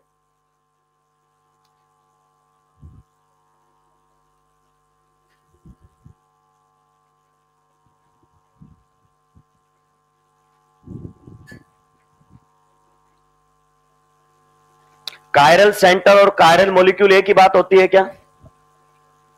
कायरल सेंटर और कायरल मॉलिक्यूल एक ही बात होती है क्या? कायरल सेंटर, सेंटर की मतलब एटम की गारंटी लेता है, कायरल मॉलिक्यूल पूरे मॉलिक्यूल की गारंटी लेता है। कायरल सेंटर ये क्या है बताओ? कायरल, ये कह रहा है इस एटम से कोई पीओएस और सीओएस पास, एटम की गारंटी ले रहा है। और जब कायरल मॉलिक्यूल बोल देते हो तो पूरे मॉलिक्यूल में से ही कोई पीओएस और सीओएस पास नहीं होगा। These are two different things. अभी आएंगे हम। सुलटा दिया सभी ने? अगर मॉलिक्यूल में सिंगल कायरलिटी सेंटर है तो आप बताओ उसमें आप पीओएस सीओएस चेक करोगे क्या? अगर वहां बच्चे पीओएस और सीओएस चेक कर रहे हो, उससे बढ़िया उनसे पूछ लेना झाड़ू कहां रखी है, साफ कर देना उनके कमरे, क्योंकि आपको फिर क्या करना है? Time pass. ऐसा थोड़ी है पीओएस सीओएस पढ़ लिया है तो भाई साहब उसका इस्तेमाल ही करेंगे। ये समझा रहा है कि सिंगल कायरलिटी सेंटर है तो नहीं होता पीओएस सीओएस, मत चेक करो। फिर सीखा क्या हमने क्लास के अंदर? अगला पॉइंट लिखिए इसके अंदर, if a molecule has more than one chirality center, if a molecule has more than one chirality center, if a molecule has more than one chirality center, if a molecule has more than one chirality center, it may or may not be chiral. If a molecule has more than one chirality center, it may or may not be chiral. If a molecule has more than one chirality center, then it may or may not be chiral. कहता अगर single chirality centre है तो हमसे आप paper पर लिखवा के ले जाइए, वो कायरल होगा। सिंगल है तो एक ही कायरलिटी सेंटर, एक से ज्यादा है तो हम गारंटी नहीं लेते। इसका मतलब तो सर समझाइए, याद कैसे रखूंगा मैं? आइए समझते हैं दोस्त, याद रखने की जरूरत ही नहीं। ये हमारे सामने, ध्यान से सुनते हुए जाइए, COOH। यहां पर भी अगर अपन बात करें COOH, अभी आप सुनते जाएंगे ध्यान से। यहां पर अगर अपन बात करें तो वेज पर है बच्चे OH और डैश पर है H। यहां पर अगर अपन देखें तो वेज पर है OH और डैश पर कौन है H। क्लियर? ये है। सबसे पहले इसमें ढूंढते हैं how many chirality centres are there. आप बताते जाना मुझे, क्या हाइड्रोजन कायरलिटी सेंटर है? क्यों नहीं है? एक ही तो एटम से जुड़ा हुआ है, 4 एटम से जुड़ना चाहिए, 4 बॉन्ड बनाना चाहिए पहली बात। आप बताइए, क्या ये ऑक्सीजन कायरलिटी सेंटर है? कितने बॉन्ड बनाए इसने? 2, 4 टेट्रावेलेंट होता है कायरलिटी सेंटर। क्या ये कार्बन कायरलिटी सेंटर है? नहीं, क्योंकि ये तो sp2 है। 4 डिफरेंट से नहीं जुड़ा ये, एक OH से, एक इससे और एक ऑक्सीजन से, ये जुड़ा ही 3 से है। तो जब sp2 हो जाता है तो एक ही एटम से 2 बॉन्ड बनाने लग जाता है वो। आगे बात समझ में? तो ये आपका कायरलिटी सेंटर नहीं हो सकता। तो इसको समझा देता हूं क्यों नहीं हो सकता, क्योंकि sp2 है, कायरलिटी सेंटर sp3 होता है। आइए, क्या ये आपका हाइड्रोजन कायरलिटी सेंटर है? नो। क्या ये कायरलिटी सेंटर है? नो। क्या ये ऑक्सीजन कायरलिटी सेंटर है? नो, 2 ही बॉन्ड बना रहा है। आओ, क्या ये ऑक्सीजन कायरलिटी सेंटर है? नहीं, 2 ही बॉन्ड बना रहा है। क्या ये कार्बन कायरलिटी सेंटर है? नहीं, क्योंकि sp2 है। क्या ये ऑक्सीजन कायरलिटी सेंटर है? नो। क्या ये हाइड्रोजन है? नहीं। क्या ये हाइड्रोजन है? नहीं। क्या ये हाइड्रोजन है? नहीं। क्या ये ऑक्सीजन है? नहीं। आइए, क्या ये कार्बन है? इधर बताओ किससे जुड़ा है? OH। इधर बताओ किससे जुड़ा है? H। और इधर किससे जुड़ा है? COOH। और चौथा ग्रुप ये पूरा अलग है, ये पूरा ग्रुप है चौथा। तो इसके चारों बॉन्ड अलग अलग एटम से बने हुए हैं, अलग अलग ग्रुप से। ये तो अलग अलग, आपका एटम अलग है, हाइड्रोजन एक ही है, OH भी एक ही है, COH भी एक ही है। बच्चा बोला ये रहा COH, अरे साथ में ये भी तो है, तो ये ग्रुप एकदम अलग है। इसका मतलब क्या हुआ? It is a chirality centre. ठीक है, अब आइए, इसके बारे में क्या ख्याल आता है? आप बताओ, ये भी चारों से अलग अलग से जुड़ा हुआ है, तो ये भी क्या है? Chirality centre. पक्का? चलिए आइए दोस्तों, आप मुझे बताइए ये मॉलिक्यूल कॉन्स्टिट्यूशनली कैसा है? कॉन्स्टिट्यूशनली कैसा है? कुछ बातें आपको एक्सक्लूसिव देखने को मिलेंगी। कॉन्स्टिट्यूशनली ये मॉलिक्यूल कैसा है? सिमेट्रिकल। अरे दिमाग से पैदल लोगों, इतना तो जवाब दो। कॉन्स्टिट्यूशनली कैसा है? सिमेट्रिकल। अगर आप नंबरिंग यहां से शुरू करोगे और यहां से शुरू करोगे तो सबको नंबर सेम मिलेंगे, स्टीरियो को इग्नोर कर दो केवल। तो कॉन्स्टिट्यूशनली सिमेट्रिकल, ये वर्ड क्यों बोल रहे हो सर आप? देखिए, अगर कोई मॉलिक्यूल कॉन्स्टिट्यूशनली सिमेट्रिकल है ना, तभी उसमें सिमेट्री एलिमेंट्स आएंगे। अगर कोई मॉलिक्यूल कॉन्स्टिट्यूशनली कैसा है? अनसिमेट्रिकल, कभी सिमेट्री एलिमेंट नहीं आते उसमें। चेक ही मत करना, अगर आप चेक कर रहे हो तो आप दिमाग से पैदल हो। आपने देखा होगा जब पढ़ाया जाता है ऑप्टिकल एक्टिविटी कैसे चेक करना चाहिए, single chirality centre active, more than one chirality centre check COS check POS। नहीं, रुक जा, भी जरूरत नहीं है। ये मॉलिक्यूल कॉन्स्टिट्यूशनली सिमेट्रिकल है, इसमें चेक कीजिए सिमेट्री एलिमेंट्स। अब देखो, सिमेट्री एलिमेंट्स मतलब मॉलिक्यूल को पहले प्लेन ऑफ सिमेट्री ढूंढते हैं। क्या इस मॉलिक्यूल को 2 बराबर हिस्सों में कट किया जा सकता है? थोड़ा दिमाग पे जोर डालो। अगर 2 बराबर हिस्सों में कट करना है तो एक कायरलिटी सेंटर एक हिस्से में और एक कायरलिटी सेंटर दूसरे हिस्से में जाना चाहिए। सही बात है कि नहीं है? तो अगर ऐसा है, इसका मतलब इस तरीके से हमें काटना पड़ेगा कि कायरलिटी सेंटर के कितने, मतलब एक एक हिस्से में एक एक चला जाए। और ऐसे केस में आपको कोई रिफ्लेक्टिंग प्लेन ही ढूंढना पड़ेगा। देखो ये प्लेन ऑफ सिमेट्री, गौर से देखिए, प्लेन ऑफ सिमेट्री। बताओ COH के सामने ये देखो ग्रुप किस में है? पेयर में है कि नहीं है? बताओ OH के सामने, बताओ H के सामने और कार्बन के सामने, तो it contains plane of symmetry. इसका मतलब ये मॉलिक्यूल कायरल है कि अकायरल? कितने कायरलिटी सेंटर थे? 2, पर इसमें क्या आ गया? Plane of symmetry. पक्का? तो ये मॉलिक्यूल क्या हो गया? अकायरल।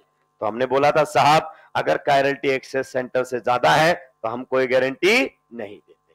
तो यहां पर आप देखो, 2 कायरलिटी सेंटर होते हुए मॉलिक्यूल कैसा हो गया है? अकायरल। आइए, अभी बातें खत्म नहीं हुई हैं। यहां पर हमारे सामने है COOH, ध्यान से सुनते हुए जाएंगे। यहां पर हमारे सामने फिर से है COOH, वेज के ऊपर कौन है? OH, डैश के ऊपर कौन है, H, वेज के ऊपर कौन है, H, और डैश के ऊपर कौन है, OH। क्लियर? सबसे पहले बताइए मॉलिक्यूल में कितने कायरलिटी सेंटर हैं, 2। पक्का? यही तो लिखा है, same to same, wedge dash में चेंज किया केवल, 2 कायरलिटी सेंटर है।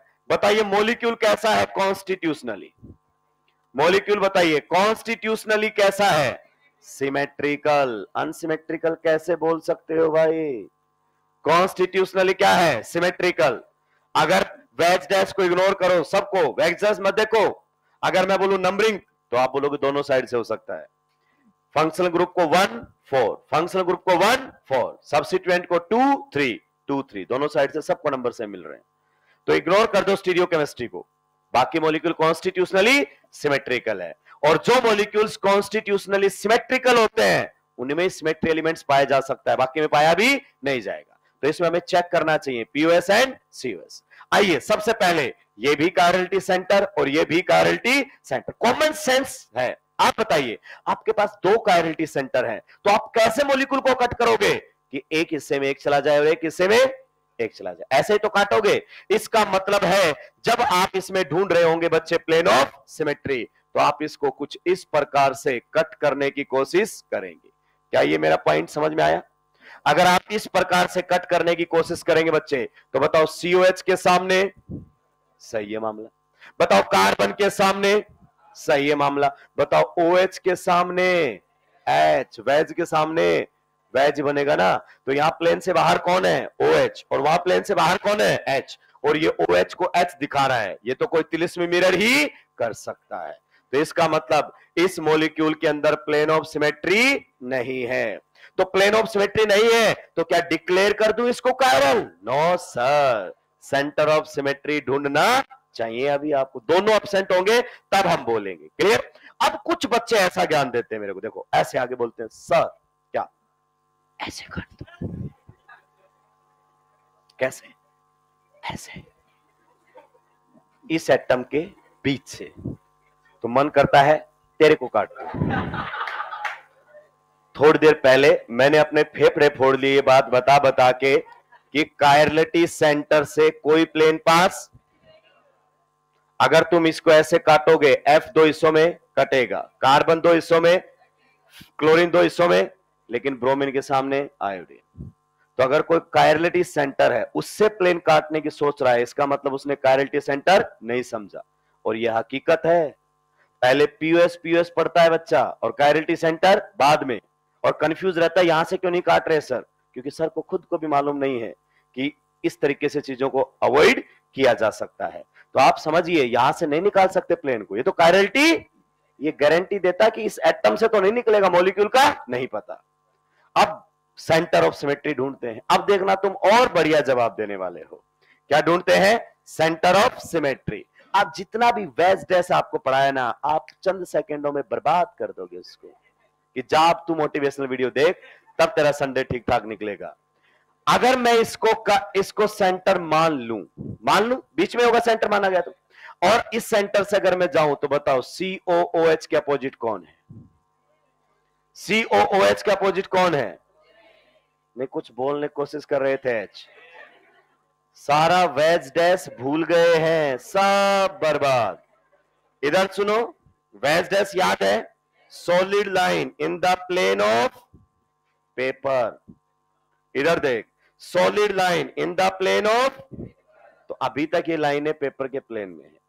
वेज प्लेन से बाहर, डैश प्लेन के उस साइड, वेज प्लेन से बाहर और डैश प्लेन के इस साइड। तो जब आप यूं लाइन ड्रॉ करते हो ना यहां से यूं, तो दोस्त इस सॉलिड लाइन के अपोजिट कोई भी नहीं है, क्योंकि लाइन अभी भी बोर्ड के प्लेन में है और वेज प्लेन से और डैश प्लेन के उस साइड है। तो ये लाइन टेक्निकली इस वेज और डैश के बीच से गई है। तो इस सॉलिड लाइन के अपोजिट उधर कोई लाइन ही नहीं है। और एक्लिप्स डे कन्फर्मेशन गौर से देखो, कन्फर्मेशन कैसा है, और एक्लिप्स में तो कभी सेंटर होता ही, अभी तो पढ़ा क्या है, क्योंकि सॉलिड के अपोजिट सॉलिड नहीं, दोनों सॉलिड सेम साइड होते हैं। इसका मतलब इस मॉलिक्यूल के अंदर सेंटर ऑफ सिमेट्री नहीं है। तो ये मॉलिक्यूल कैसा रहेगा? Chiral, optically active. ये सही है। आइए एक और एग्जांपल लेते हैं जरा ध्यान से सुनेंगे। एक और एग्जाम्पल, क्लियर। अगला एग्जाम्पल हमारे सामने कुछ इस प्रकार से है बच्चे। यहां पर है CHO, यहां पर है CH2OH। ये एक्सक्लूसिव बातें हुआ करती थी कभी, आजकल कॉपी कर लिया हो तो पता नहीं है मुझे, कॉपी बहुत जल्दी होती है, ये बातें मैंने देखी है। क्लियर, खटाखट कॉपी होते हैं। जो लास्ट ईयर नहीं बताया इस साल बताया वो भी बताया जाएगा, पीछे चल रहा तो बताया जाएगा, आगे चल रहा तो नहीं बता पाएगा। इधर सुनिए ध्यान से, बताओ कितने कायरलिटी सेंटर हैं इसमें? ये और ये, पक्का? तो कायरलिटी सेंटर कितने हैं? मॉलिक्यूल कॉन्स्टिट्यूशनली कैसा है? कॉन्स्टिट्यूशनली, इधर से नंबरिंग कर दूं, main function group CHO, number 1 यही लिखा जाएगा हमेशा। मॉलिक्यूल कॉन्स्टिट्यूशनली अनसिमेट्रिकल है कि नहीं है? अगर मॉलिक्यूल कॉन्स्टिट्यूशनली अनसिमेट्रिकल है और उसमें कायरलिटी सेंटर है तो POS COS मत चेक कर। अनसिमेट्रिकल का मतलब क्या? जिसमें सिमेट्री एलिमेंट नहीं होते। दिमाग पर थोड़ा जोर डाल। अभी भी कुछ इसमें POS COS देखते हैं कि चेक COS चेक POS, कुछ नहीं, सीधा लिख दे कायरल, क्योंकि कॉन्स्टिट्यूशनली अनसिमेट्रिकल मॉलिक्यूल्स में सिमेट्री एलिमेंट्स नहीं होते हैं। तो तूने सर यहां पर क्यों देखा? क्योंकि ये कॉन्स्टिट्यूशनली सिमेट्रिकल है, उसमें हो भी सकता है नहीं भी हो सकता, चेक करना पड़ेगा। लेकिन कॉन्स्टिट्यूशनली अनसिमेट्रिकल है तो नहीं मिलेगा कायरलिटी सेंटर। कॉन्स्टिट्यूशनली अनसिमेट्रिकल, सीधा टिक कीजिए ऑप्टिकली एक्टिव, क्योंकि ऐसे मॉलिक्यूल्स क्या होते हैं? कायरल। ऐसे मॉलिक्यूल्स में कभी भी POS एंड COS नहीं मिलता है, टाइम पास मत करो। सिमेट्री एलिमेंट्स मतलब किस में मिलेंगे? सिमेट्रिकल में मिलेंगे। नोट डाउन कीजिए, आगे बढ़ूंगा। तो स्टेटमेंट आता है, a molecule having 2 or more than 2 chirality centres will be always chiral. गलत, कायरल हो भी सकता है नहीं भी हो सकता। If a molecule have single chirality centre then it will be chiral. Statement सही। हालांकि कुछ लोग इसका भी अपवाद लिखवा देते हैं, एक्सेप्शंस लिखवा देते हैं, हालांकि कोई बुक ऐसा लिखती नहीं है। ये खुद के परसेप्शंस हैं जो निकाले गए हैं। टॉपिक खत्म होने के बाद यूट्यूब पर लेकर आऊंगा ऐसी बातें कि क्या सोचा जाता है और क्या हकीकत होती है विद रेफरेंसेस। होममेड स्टेटमेंट्स बहुत चलती है ना। सर लोगों को बोला जाता है असर्शन रीजन के क्वेश्चन बनाइए, असर्शन रीजन के क्वेश्चन बनाइए। मेरे पास ही आ गया मान लो बनाने के लिए, तो मैं तो उतना ही बनाऊंगा ना जितना मैं जानता हूं। मैंने सोचा कि ये स्टेटमेंट तो भाई सब जगह लग रही है, जहां नहीं लग रही है वो मैं नहीं जानता, तो मैंने तो उसको सही करार दे दिया। तो असर्शन रीजन बनाए नहीं जाते हैं, स्टैंडर्ड बुक्स के उठाए जाते हैं। ऑथर्स, ऑथर्स का मतलब जिन्होंने केमिस्ट्री को बहुत ही डेप्थ में पढ़ा है, कोटा वाले ऑथर्स नहीं। या तो हर दूसरा टीचर ऑथर है, हर दूसरा टीचर ऑथर है, ये कोई नहीं है। कभी किसी दिन क्लेम करने लगे ना तो गलती से भेज मत देना कि देखो इन सर की नोटबुक में है। एनटी वाले बोलेंगे सर कौन है? These are not the reference books. जैसे NCERT is the reference book, उसमें लिखा गया है तो उस पर डिबेट की जा सकती है, विवाद किया जा सकता है। बाकी किसी ने लिखा है तो कोई मतलब, हर तीसरा आदमी अपनी किताब छाप के बैठा है, कोई मतलब नहीं है। वही फेसबुक वाला स्टेटस है, माई रूल माई लाइफ। तो ठीक है, तेरा रूल है, तू मानता रहे। तेरा रूल है हेलमेट नहीं लगाऊंगा मैं, पुलिस के सामने जाएगा चालान काटेगा कि ये तो मेरा रूल है। तो तेरा रूल मानता कौन है? खुद का बना के चल रहा है तू तो। नए नए जो जाते हैं वो लगाते हैं ऐसे status, my life my rules, मैं तो बर्बाद करूंगा।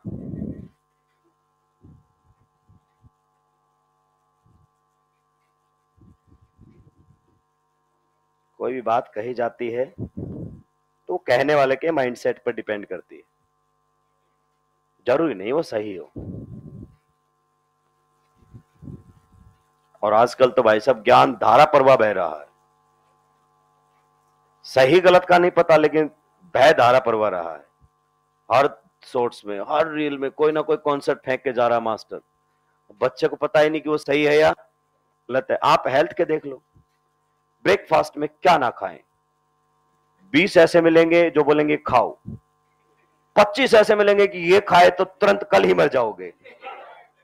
आप बोलोगे भूखा रह लेता हूं इससे बढ़िया। अब देखो हर चीज के तो कोई एब्सोल्युटली करेक्ट नहीं है। धारा प्रवाह ज्ञान बह रहा है तो तुम्हारी लाइफ में तो और भी दिक्कत आएंगी। जैसे तुम डॉक्टर बनोगे, जैसे कोई दवाई लिखोगे, बच्चा नीचे गूगल कर रहा होगा, डॉक्टर साहब इसके तो ये साइड इफेक्ट हैं। डॉक्टर भी नीचे नीचे गूगल कर रहा है।